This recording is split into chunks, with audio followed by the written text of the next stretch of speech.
नमस्कार दोस्तों।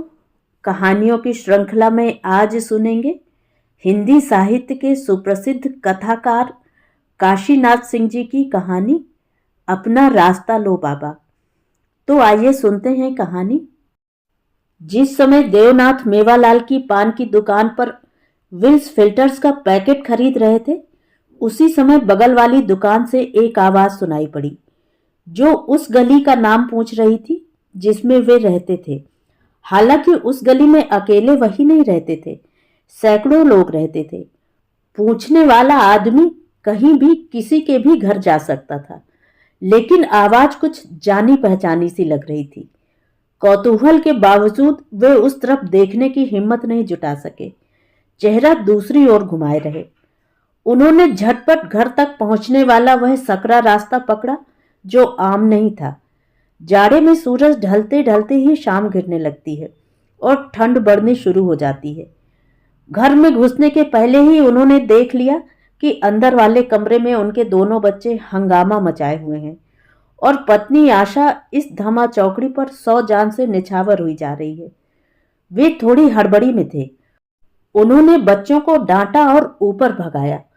आशा से बताया कि सिर दर्द से फटा जा रहा है और आराम करने जा रहा हूं। कोई आए तो बोल देना बीमार हैं। उन्होंने हिदायत दी। और देखो, नीचे उतरने की जरूरत नहीं, जंगले से ही बोलना। आशा घबराई। उसने उनका माथा छुआ। थोड़ा जलता हुआ सा लगा। उसे परेशानी इस बात से हुई कि अभी अभी सिगरेट के लिए बाहर निकलने से पहले एकदम ठीक ठाक थे। उसने माथे पर तेल दाबने का आग्रह किया, लेकिन देवनाथ उखड़ गए। जितना कहते हैं उतना ही सुना करो। वह मन मारे सीढ़ियों की तरफ बढ़ी। उन्होंने दरवाजा उड़काया, रजाई खींची और मुंह ढककर लेट गए। सेमल की रुई वाली तकिया के बीचों बीच सिर दबाया ताकि अगल बगल के हिस्से उठ जाएं और उनसे दोनों कान ढक जाएं। फिर अचानक रजाई फेंक कर वे सीढ़ियों की तरफ दौड़े। यह मत कहना कि बीमार हैं, कहना कि बाहर गए हैं, आउट ऑफ स्टेशन। अपनी ओर से पूरी एहतियात बरतकर वे नीचे आए और पहले की तरह लेट गए। उनका ध्यान बार बार खतरे पर केंद्रित हो रहा था और वे बार बार दिमाग को उधर से भगा रहे थे और किसी ऐसी बात पर स्थिर करना चाहते थे जो रोचक भी हो और लाभदायक भी। इससे नींद आने में सहूलियत होगी, उन्होंने सोचा और कोशिश करके वह बिंदु पकड़ लिया। मानस नगर में वे अपना जो बंगला बनवाएंगे उसमें 4 दीवारी के चारों कोनों पर अशोक के पेड़ होंगे। सामने खूबसूरत सा लॉन होगा और अतिथि कक्ष इतना सुसज्जित और भव्य होगा कि कमिश्नर साहब सर्किट हाउस में ठहरने के बजाय यहीं रुकना पसंद करें। उस समय तक वे भी एक क्लास में पहुंच गए होंगे और उन्हें आने में आपत्ति न होगी। अतिथि कक्ष का नक्शा कैसा हो, यह सोचते हुए उन्होंने मसूरी और नैनीताल के कुछ कॉटेजों को याद करना शुरू किया। इसी बीच बाहर कुछ हलचल की आहट मिली और आशा ने दरवाजा खोल दिया। सुनो, इस चौक में आसपास देव नाम का कोई किराएदार तो नहीं है ना? उन्होंने पत्नी की ओर ताकते हुए अपना माथा ठोका। मैं कब से मकान मालिक से कह रही हूं, लेकिन कोई बूढ़ा देहाती जिद कर रहा है कि नहीं, यही है।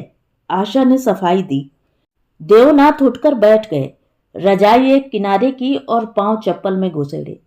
उन्हें पत्नी की बुद्धि पर तरस आया और सोचा, समझदार के लिए इशारा ही काफी होता है। लेकिन वे गुस्से में बगैर उससे बोले ड्राइंग रूम पार करते हुए बाहर आ गए। अरे बेंचू बाबा! वे आंखें मलते हुए दरवाजे पर खड़े थे। कहां से चले आ रहे हैं? कोई परेशानी तो नहीं हुई? बेंचू बाबा के सिर पर गगरा था। उन्होंने हाँफते हुए उसे उतारा, हाथ में उठाए ड्राइंग रूम में दाखिल हुए और लाठी एक कोने में खड़ी की। फिर भेड़ के ऊन वाला कंबल सोफे की बांह पर रखा, पगड़ी खोली और चेहरे को छिपाए दाढ़ी मूछों के झाड़ को उसके एक किनारे से रगड़ा और कमरे के चारों तरफ ऊपर नीचे नजर डाली। अंत में शीशा मढ़े मेज की दूसरी तरफ कालीन बिछे तख्त पर बैठे देवनाथ की ओर देखते हुए आंखें मिचमिचाकर मुस्कुराए।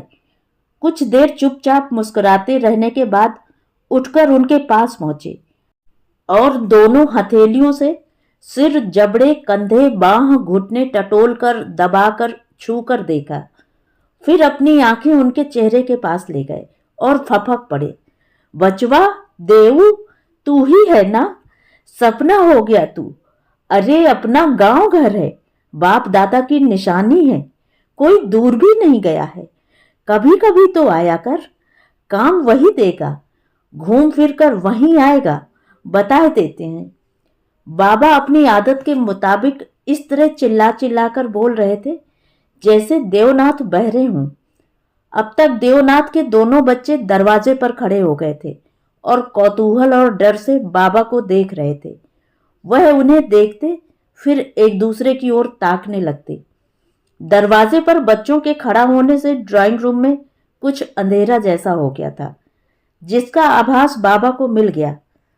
उन्होंने देवनाथ से पूछा, अपने ही पोते हैं ना? देवनाथ ने जैसे ही सिर हिलाया, बाबा हाथ बढ़ाए खड़े हो गए। उन्होंने लपकते हुए छाती पर हाथ रखकर अपना परिचय दिया। पहचानते हो बाबा को? बच्चे उन्हें आगे बढ़ते देखकर उल्टे पांव भागे। नहीं पहचानते, और पहचानेंगे भी कैसे? वे देवनाथ की ओर देखकर हंसने लगे और अपनी जगह आ बैठे। देखो कितने बड़े हो गए हैं सब, समय जाते देर नहीं लगती। जब इतने से थे तभी मैंने देखा था। देवनाथ ने हामी भरी, लेकिन उनकी हंसी में साथ नहीं दिया। वे उठे और अंदर गए। मेज पर गिलास और पानी भरा जग रखा और कुछ लाने के लिए ऊपर चले गए। आशा गैस पर चाय बना रही थी और बच्चे उसके अगल बगल खड़े होकर उसे वह सारा कुछ सुना रहे थे जो नीचे देख आए थे। छोटा उसका गाउन खींच खींच कर कुछ अचंभे की बातें बता रहा था। सिर्फ चाय से नहीं चलेगा, रसोई के दरवाजे पर खड़े होकर देवनाथ बोले। आशा उनकी ओर मुड़ी। यह देहाती भुच्च है कौन जी? गांव में हमारे घर के बगल वाले नहीं है, सुदामा, हमारे पट्टीदार, उन्हीं के बाप हैं, उन्होंने खुलासा किया। देव, बड़ा बच्चा धीरे से बोला और ताली पीटते हुए अंदर भागा। देवनाथ ने उसे दौड़ाने का अभिनय किया और सारे लोग एक साथ हंस पड़े। आशा गंभीर हो गई और कुछ देर सोचते हुए खड़ी रही। वह सोच रही थी चाय के सिवा की चीज के बारे में। उसे कुछ सूझ गया। वह रसोई घर से निकलकर पीछे वाले कमरे में गई, खटर पटर किया और तश्तरी में 2 मिठाइयां रखकर आ गई। देवनाथ तश्तरी अपनी नाक के पास ले गए और मुंह बनाया। ये तो भुकुड़ियाई लग रही हैं और बहुत बदबू भी आ रही है। कब की हैं? पिछले हफ्ते ही तो अग्रवाल दे गया था। जाने कैसी भिजवाई कि किसी ने छुआ तक नहीं। मेहरी ले गई सब, बस यही 2 रह गई थी उनके भाग से। उसने तश्तरी रख दी और चाय ढालने लगी। और कल जो श्यामलाल दे गया था, तुम तो खामखा एक न एक फुचंग लगाए रहते हो। उनके लिए तो मिठाई ही बड़ी बात है, मिलती कहाँ होगी गांव में। उसने तश्तरी के बगल में चाय भी रख दी। देवनाथ ने अपने भीतर बाबा के लिए हमदर्दी महसूस की। यह ठीक है कि उन्हें अच्छा खराब का पता नहीं चलेगा और पसंद आएगी, लेकिन जिस टोन में आशा ने कहा था उन्हें थोड़ा खल गया। उन्होंने चुपचाप प्याला और तश्तरी उठाई और नीचे आए। उन्होंने अपने ड्राइंग रूम की इस दुर्गति की कल्पना नहीं की थी। यह तो अच्छा हुआ कि अभी थोड़े दिन पहले कालीन उठवाकर रखवा दिया था, वरना सब चौपट था। दरवाजे से लेकर मेज और सोफा तक का फर्श पानी में भीगा था। जाहिर था कि बाबा ने हाथ पैर धोए होंगे और कुल्ला किया होगा। उनकी लाठी तो कोने में खड़ी थी, लेकिन दूसरे सामानों के साथ वे अंदर वाले कमरे में चले गए थे। भीगे पैरों के निशान चौखट की ओर जाते दिखाई पड़े। गया गया सारा कुछ। उनके भीतर डर पैदा हुआ। उन्होंने आवाज दी, बाबा, और अंदर घुसे। बाबा उनकी पलंग पर लेटे हुए थे। उनके एक पैर पर दूसरा पैर था, जिसके तलवे विवाई से फटे और मिट्टी से सने थे। उन्होंने साफ सुथरे धुले चादर पर 3-4 गहरे मटमैले निशान देखे और उनका दिल बैठ गया। उन्हें बुरा तो बहुत लगा, लेकिन अफसोस अपने पर ही हुआ। अगर बाथरूम दिखाकर समझा दिया होता तो ऐसा ना होता, लेकिन उन्हें भी तो पूछ लेना चाहिए था। उन्होंने मन ही मन कहा। लीजिए, चाय है, देवनाथ ने मेज पर तश्तरियां रखते हुए कहा। बाबा कराहते हुए उठे और एक मिठाई उठाकर उसे गौर से देखा। बचे हुए बगल के दांतों से कुटका। देवनाथ को देखते हुए सिर हिलाया और मुंह खोलकर अंदर फेंक दिया। बताओ, ऐसी चीजें देहात में कहाँ मयस्सर होती हैं।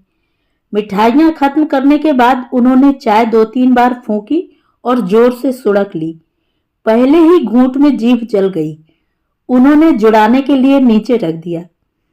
यह कोठा भी अपना ही है। उन्होंने उंगली से छत की ओर इशारा किया। फिर कमरे में दिखाई पड़ने वाली एक एक चीज के बारे में तफसील से पूछने लगे। फोटो, पेंटिंग, मिट्टी और धातु की मूर्तियां, खिलौने, 2-in-1 cassette stand, drawing room के सोफा, कालीन। वे पूछते जाते और छू छू कर देखते जाते। ज्यादातर चीजें उनकी समझ में नहीं आ रही थीं, और कुछ थीं जिनका दाम सुनकर वे चौंक उठते और बताते कि इतने में तो एक बैल या भैंस या गन्ना पिराई की मशीन आ जाती। फोटो दीवारों के ऊपर थे, इसलिए उन्हें लाठी के हुरे से छूकर पूछा। लेकिन सबसे अधिक हैरत उन्हें हुई फूलदान में रखे हुए पत्तियों समेत गुलाब के फूल को देखकर। यह कैसा फूल है जो इतने दिनों में न सूखा है न बढ़ा है और बिना खाद माटी के केवल पानी में हरा भरा है। देवनाथ उनके पीछे पीछे घूमते हुए झुंझला रहे थे, लेकिन भीतर ही भीतर खुश भी हो रहे थे कि बाबा जाकर घूम घूम कर देहात में उनके वैभव का ढिंढोरा पीटेंगे। यह प्लास्टिक का है, उन्होंने हंसते हुए ऊंची आवाज में बताया। तभी तो। बाबा फूलदान समेत गुलाब नाक तक ले गए, उनकी पत्तियों और पंखुड़ियों को चिटकियों से मसला और फिर उसकी जगह रख दिया। खुश कर दिया बेटा। अरियात करियात में कमाने वाले तो बहुत हैं, लेकिन तैने जितना जुटाया है, तेरी जो इज्जत और शोहरत है, भगवान करे बनी रहे। देवनाथ उनके पीछे खड़े होकर नम्र भाव से हथेलियां मींजते रहे। अच्छा ये बता कि सब ससुराल से मिला था या खरीदा था? उन्होंने फिर पलंग पर बैठते हुए जिज्ञासा की। इसके सिवा 2-4 और बातें, जिनमें उनकी तनख्वाह और ऊपरी आमदनी भी थी। पूछकर संतुष्ट होकर और अभिमान से छाती उतान करके चाय गटक ली। फिर जालीदार खिड़की के पास खड़े हुए, अंगूठे से दाईं नाक दबाई और सांस खींचकर जोर से छिनका। बहुत खूब देऊ, बस एक गैया ही बाकी है। वह भी हो जाए तो लड़के बच्चों के लिए गोरस की चिंता ही खत्म। बच्चों का ख्याल आते ही वे फिर बैठ गए। देवनाथ, जब मैं तेरे पास चलने को हुआ तभी विचार आया कि उसे तो कच्चा रस बड़ा अच्छा लगता था और सिवान में बड़े चाव और हुलास से हो रहा खाता घूमता था। अब उसे कहाँ मिलता होगा? लड़के हैं, बाले हैं, पतोह हैं, ये सब तरस जाते होंगे। शहर में सब कुछ है, लेकिन यह सब तो नहीं है ना। सुदामा बड़बड़ाते रहे, लेकिन मैंने कहा, नहीं, जब हम बेटे के यहाँ जा रहे हैं तो ऐसे नहीं जाएंगे। खरपत से तुखवा नीम वाले खेत से मटर उखड़वाया, हुरहा भुनवाया और कोल्हुआड़ से गगरे भर रस मंगवाया। यह देखो। उन्होंने गगरे में ऊपर झांकता आम का पल्लव बाहर निकाला और फर्श पर बूंदे टपकाते पत्तों समेत अंदर डाल दिया। और यह देखो। उन्होंने गमछे में बंधी झोली खोलनी ही शुरू की थी कि देवनाथ के प्राण सूखने लगे। उन्हें लगा कि अब वे मुट्ठी भर उठाकर ऊपर से नीचे गिराएंगे और सारा बिस्तर गंदगी से भर जाएगा, लेकिन बाबा ने दिखाकर बांध दिया। तो दे आओ, कहाँ मयस्सर होता होगा सबको। उन्होंने अपनी बात खत्म की। देवनाथ फर्श पर फैली हुई बूंदों को देख रहे थे और सोच रहे थे। थोड़ी देर बाद यहाँ चींटियां और चिमटे आएंगे, पूरी फर्श चिटचिट करने लगेगी और दोनों कमरे इस जाड़े में धुलवाए बगैर काम न चलेगा। आप चले किस मतलब से हैं, यह तो बताया नहीं, देवनाथ ने पूछा। मतलब? बाबा को यह सवाल बड़ा ही अटपटा लगा। वे कुछ देर घूरते रहे। तू मुझसे मतलब पूछ रहा है? बाप किसी मतलब से बेटे के यहाँ जाता है? देवनाथ अपनी गलती पर अचकचाए। नहीं बाबा, मेरे पूछने का मतलब था कि किस लिए आए हैं। हाँ तो ऐसे पूछ। बाबा ने राहत की सांस ली। बात यह है बेटा कि अस्पताल में भर्ती होना है। जिस किसी अस्पताल में करवा दो, अब बर्दाश्त नहीं होता। कभी कभी ऐसा दर्द उठता है पेट में कि पूछो मत। गश आ जाता है 3 साल से, लेकिन इधर जब चाहे होने लगता है। बाबा बोलते गए और देवनाथ मुंह लटकाए चुपचाप सुनते रहे। टट्टी के बारे में, पेशाब के बारे में, भूख के बारे में, घुटनों और रीढ़ के दर्द के बारे में, सांस फूलने के बारे में, और इन सब बातों से यही नतीजा निकलता था कि अस्पताल में भर्ती हुए बिना काम न चलेगा। देवनाथ बड़े आदमी हैं, उनका इतना नाव गांव है और सभी डॉक्टर हकीम उनके दोस्त मित्र होंगे। वे चाहेंगे तो भर्ती भी हो जाएंगे और दवा दारू का बंदोबस्त भी हो जाएगा। ऐसे उन्होंने गंजी नीचे से उठाई और धोती की मुर्री की ओर इशारा किया। चिंता ना करना, सुदामा की चोरी कुछ रुपए बचा के रखे हैं मैंने। लेकिन ऐसा करो, यह रस और होरहा पहले ऊपर पहुंचाओ। बच्चे जोह रहे होंगे कि बाबा क्या लाए हैं। देवनाथ या तो सुन नहीं रहे थे या बड़े गौर से सुन रहे थे। वे गुमसुम फर्श की ओर ताक रहे थे, जहां चींटियां कतारें बनाने में लग गई थीं। उनके माथे पर चिंता की रेखाएं थीं, क्योंकि बाबा उन्हें कहीं से रोगी नजर नहीं आ रहे थे। वे थोड़ी देर तक चुटकियों से अपनी भौहें मसलते रहे। चिंता क्यों करता है पागल? बाबा ने उठकर उनकी पीठ थपथपाई और बाह पकड़कर खड़ा कर दिया। उठ, दे आ। देवनाथ ने बत्ती जलाई और गंगरा गमछा लेकर ऊपर चले। डाइनिंग हॉल में कुर्सियों पर बैठकर बच्चे किताब पढ़ रहे थे। गर्मी का मौसम था। एक पेड़ पर मैना बैठी थी। गगरा देखते ही वे किताब कॉपी छोड़कर दौड़े। दोनों ने उसके भीतर एक साथ ही झांका कि बड़े ने हाथ डालकर उसके अंदर की लकड़ी निकाली तो आम का पल्लव नजर आया। दूसरे ने चिल्लाकर उसकी गर्दन पर चिपका गोबर दिखाया और दोनों ने मम्मी से कहा, देखो, कहा था ना हमने। बुढ़वा देखने से ही गंदा लग रहा था। आशा कुर्सी पर बैठे बैठे सब्जी काट रही थी। उसकी नजर बराबर देवनाथ पर थी, जो दूसरे सिरे पर कुर्सी खींचकर बैठ गए थे और चुप थे। रात को ठहरेगा क्या? उसने पूछा। देवनाथ ने झल्लाकर कहा, मैंने तुमसे कहा था कि कह देना नहीं है, अब भोगो। अकल नहीं है क्या तुम्हें? शहर का होता तो लौट भी जाता, लेकिन ये लीपापोती मत करो। कह रहे थे कि चौक में कहीं अपने यहाँ का बुद्धू गौड़ रहता है, वहां भी जा सकते थे, और हम ना मिलते तो कौन जाने चले ही जाते। आशा चुप हो गई और आलू छीलने लगी। अस्पताल में भर्ती होने के लिए आए हैं। एक तो किसी तरह भर्ती कराओ, दूसरे देखभाल करो, दवा दारू खरीदो, डॉक्टर के कहे मुताबिक खाना बनवा के पहुंचाओ। क्यों नहीं कह देते कि फुर्सत नहीं है मुझे? तुम्हें कुछ पता नहीं है गांव का। पिता के बड़े भाई हैं ये, सगे भाई। अभी 10 साल पहले अलग हुए थे। अपने बेटे से ज्यादा मानते रहे हैं मुझे। ऐसे ही लौट जाएंगे तो लोग ताना मारेंगे। कहिए, क्या हुआ ऑपरेशन का? किस हौसले से गए थे? अपना बेटा है, आकाश पाताल एक कर देगा, कुछ उठा नहीं रखेगा, समझा? अपने बेटे को क्यों नहीं लाए? सुदामा? सोचा होगा चला जाएगा तो खेती बर्बाद हो जाएगी। अकेला लड़का है। दूसरे वह इन्हें घास भी तो नहीं डालता।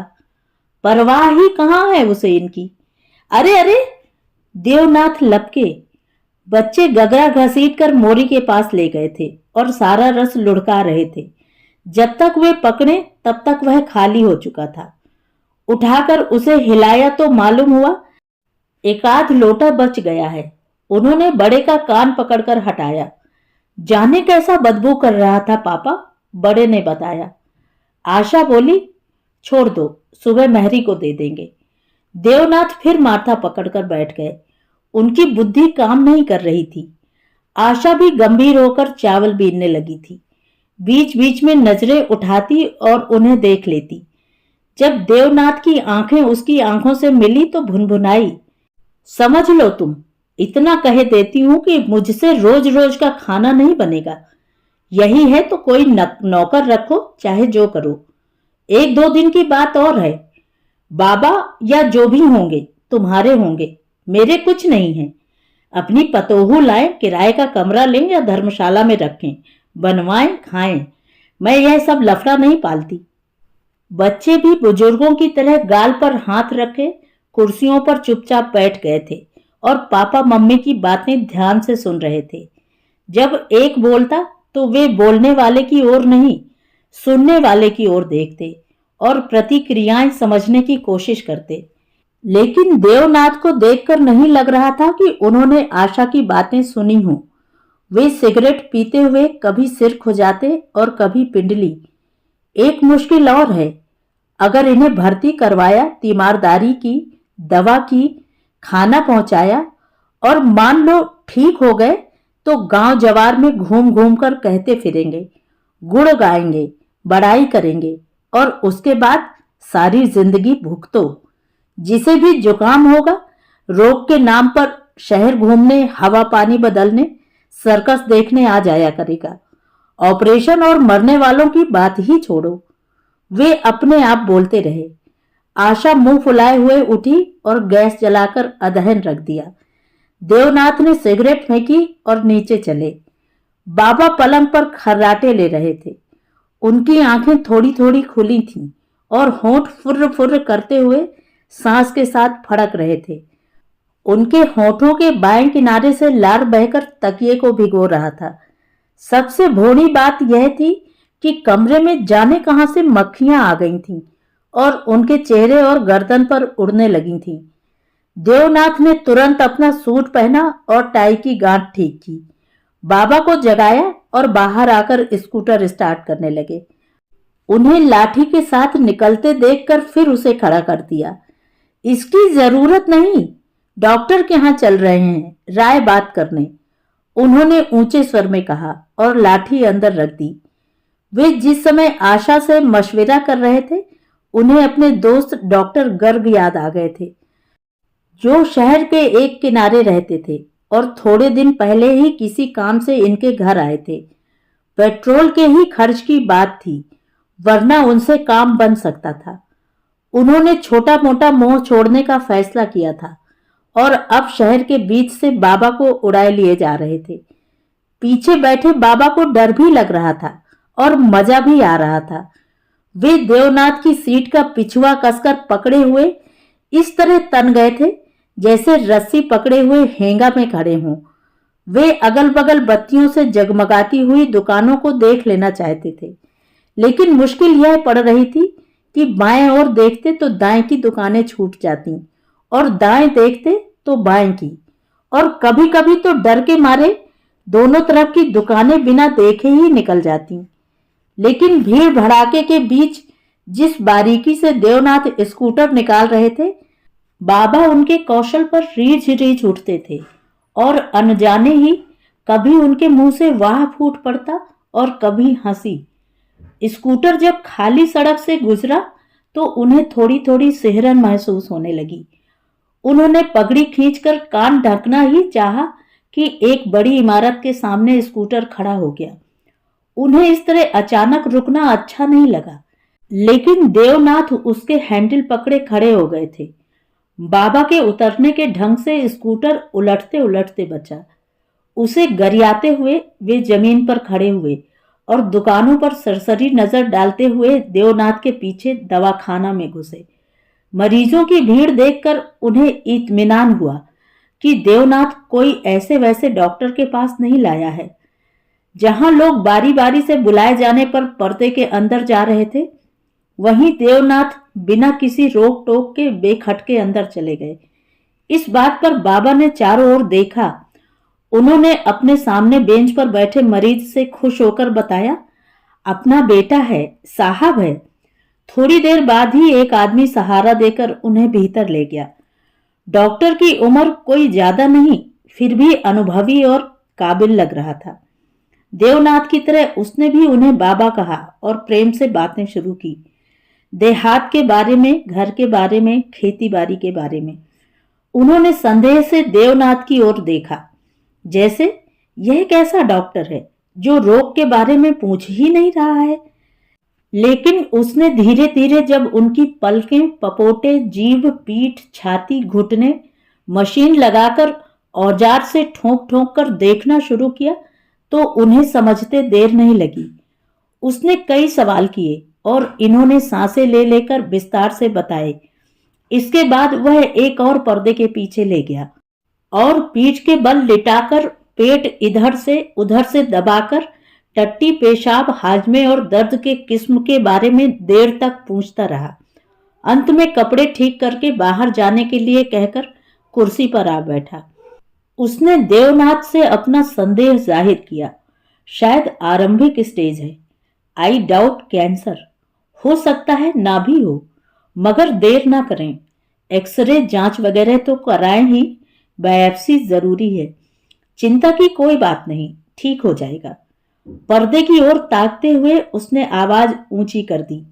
बाबा ने अंतिम वाक्य सुन लिया और देवनाथ के बगल में खड़े हो गए। लेकिन तब तक अंग्रेजी में बातें होने लगी थीं और उन दोनों की अड़बी तड़बी उनके पल्ले नहीं पड़ रही थी। बाबा को अपना मुंह जोहते हुए देखकर डॉक्टर ने कहा, देवनाथ जी को बता दिया है, आपको कहीं कुछ नहीं है। गले में लटके आला, मेज और कमरे के दूसरे औजारों को देखते हुए कृतज्ञ भाव से बाबा ने हाथ जोड़ा। भगवान आपको लंबी उम्र दे सरकार। कहने के तुरंत बाद ही वे शर्मा गए। स्कूटर पर बैठने के पहले देवनाथ से हंसते हुए बोले, तहसील की आदत है देव, जबान से सरकार निकल गया। डॉक्टर साहब नाराज तो ना होंगे? देवनाथ का जवाब स्कूटर की आवाज में खो गया। दोनों जब रवाना हुए तो बाबा खुशी से पिहक रहे थे। अब जान में जान आई है बेटा, संतोष हुआ है। लेकिन तू गमगीन क्यों है? देवनाथ गमगीन तो नहीं थे, चिंतित जरूर थे। वे जिस मुसीबत से बचने के लिए दौड़ धूप कर रहे थे वह उन्हें गले पड़ती नजर आ रही थी। यह तो था कि वे अस्पताल और जांच के बवाल को अपने सिर नहीं लेना चाहते थे, लेकिन कहीं ना कहीं उनके मन में यह भी था कि अभी कुछ नहीं बिगड़ा, अच्छे हो सकते हैं, कोई पराये भी नहीं है। अलगा गुजारी न होती तो सब एक ही थे। उन्हें परेशानी से बचने का एक दूसरा उपाय भी सूझ रहा था, लेकिन अड़चनें वहां भी थीं। मान लो सुदामा से बताएं और अपने बड़प्पन का फायदा उठाते हुए लापरवाही के लिए उसे डांटे तो भी वह बौड़ा आदमी ठहरा। ले दे के यहीं पहुंचेगा और कौन जाने पूरा घर द्वार पटक जाए। फिर एक की जगह पूरी बारात संभालो। वह तो छोड़ के अपनी खेती बाड़ी देखने वापस लौट जाएगा और यहां मरो। फिलहाल के लिए उन्हें लगा कि चुप मार जाओ और इस बात की चर्चा कहीं किसी से मत करो। घर के आगे स्कूटर से उतरते हुए बाबा ने पूछा, डॉक्टर का पुर्जा तेरे पास है? इससे आपको क्या मतलब? देवनाथ ने प्यार से बिगड़ते हुए कहा, आप खाना खाएं, मैं अभी आ रहा हूं। बाजार चलते समय उनके दिमाग में जो दवाएं आई थीं उन्हें वे रास्ते में भी खरीद सकते थे, लेकिन बाबा पीछे पीछे लगे रहते और देखते कि कितने पैसे खर्च हो रहे हैं। ऐसे तो पूछने पर कुछ भी बताने के लिए स्वतंत्र थे। साथ ही रास्ते में होने पर इतनी आसानी से मिलने वाली दवाओं के महत्व के बारे में उन्हें संदेह हो जाता। उन्होंने काफी सोचने विचारने के बाद 3 पैसे वाली बी कॉम्प्लेक्स की 100 गोली, 5 पैसे वाली लिफ्ट 52 की 50 और ऐसे ही दर्द की 10 टिकियां लीं और उन्हें अलग अलग शीशियों में रखवाया। उन्हें राहत मिली कि सारा मामला 10 रुपए के अंदर ही निपट गया। अब वे बाबा के सामने बैठकर थकी हुई लंबी लंबी सांसें ले रहे थे और सांस फूलने के कारण चाहते हुए भी बोल नहीं पा रहे थे। बाबा खा पी कर कंबल ओढ़े अपनी गंजी खोपड़ी पर चंपी कर रहे थे और उन्हें देखकर सुख से मुस्कुरा रहे थे। गंध से ही देवनाथ को पता चल गया था कि यह तेल नहीं, डेटॉल है, जो उनकी दाढ़ी बनाने के सामानों के बीच रखा हुआ था। बाबा को भी शक था, क्योंकि वे बार बार हथेली का गाज देखते और उसे अपनी नाक के पास ले जाते। इस वक्त देवनाथ को उनकी हरकत देखकर न गुस्सा आ रहा था और न झुंझलाहट हो रही थी। वे सांस सामान्य बनाने की कोशिश में लगे रहे। ये हैं आपकी दवाएं। उन्होंने शीशियां बाबा के आगे रख दी। फिर एक एक करके बताना शुरू किया कि इन्हें कैसे कैसे कब कब खाना है। बाबा ने शीशियों पर निगाह नहीं डाली। वे चुपचाप उन्हें देखते रहे। उनकी पकी हुई बरौनियां बिना हिले डुले पलकों के सिरों पर खड़ी रहीं। उनके होठों से एक धीमी आवाज आई, तैने खाना खाया? अभी नहीं, खा लेंगे। बाबा ने पलकें गिराईं और सिसकने लगे। अगहन कार्तिक से कहता आ रहा था सुदामा से कि चलो अस्पताल दिखा दो, कोई एक दिन निकालो, बस चले चलो। लेकिन उसे मौका ही नहीं। उसकी मेहर ऐसे ऐसे बींग बोलती है कि चौके से बगैर खाए उठ जाना पड़ता है। आज ही जब रस लेके चला तो रोक लिया सुदामा ने। कहा, कोस भर सिर पर गगरा लाते कैसे जाओगे?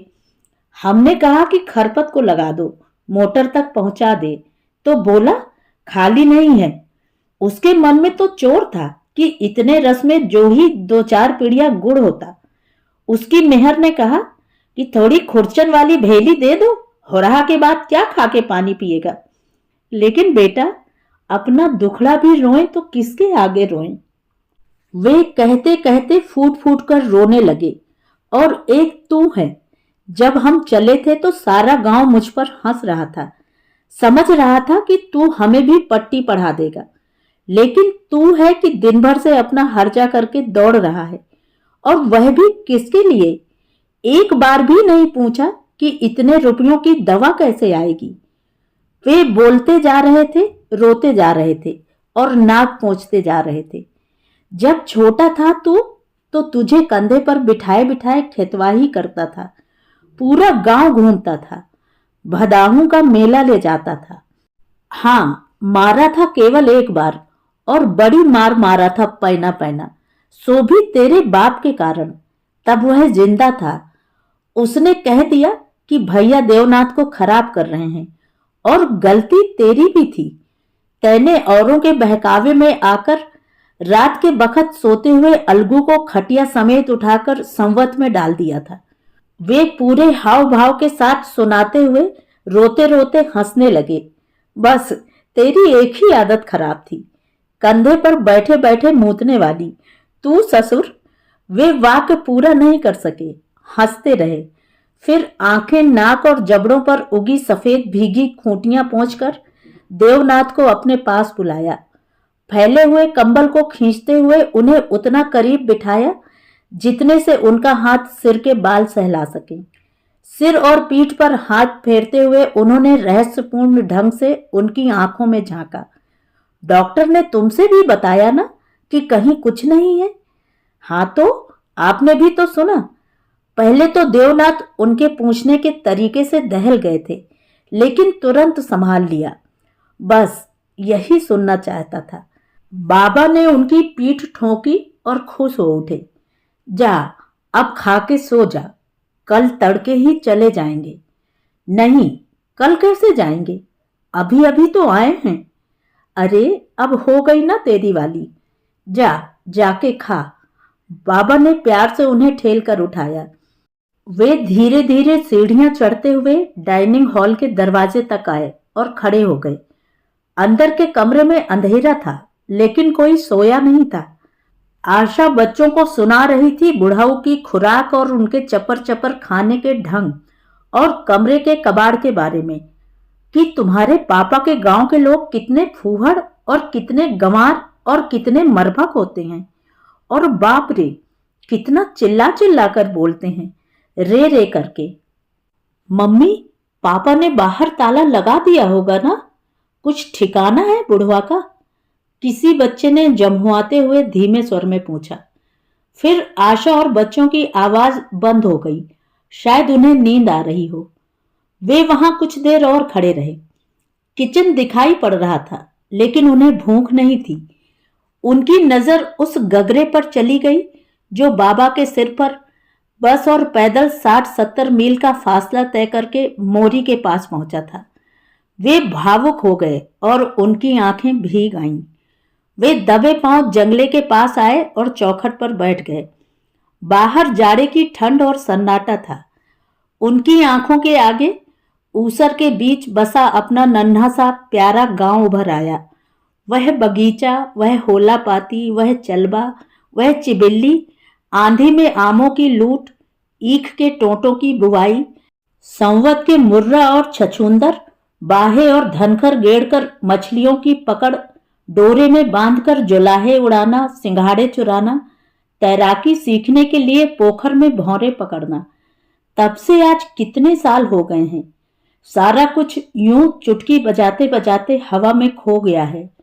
वे भी इतने ही सरल और सीधे रहे होंगे जितने कि बाबा, और बाबा अब जा रहे हैं, कल के लिए नहीं, हमेशा के लिए। वे उन्हें रोक सकते हैं लेकिन नहीं रोक सकते।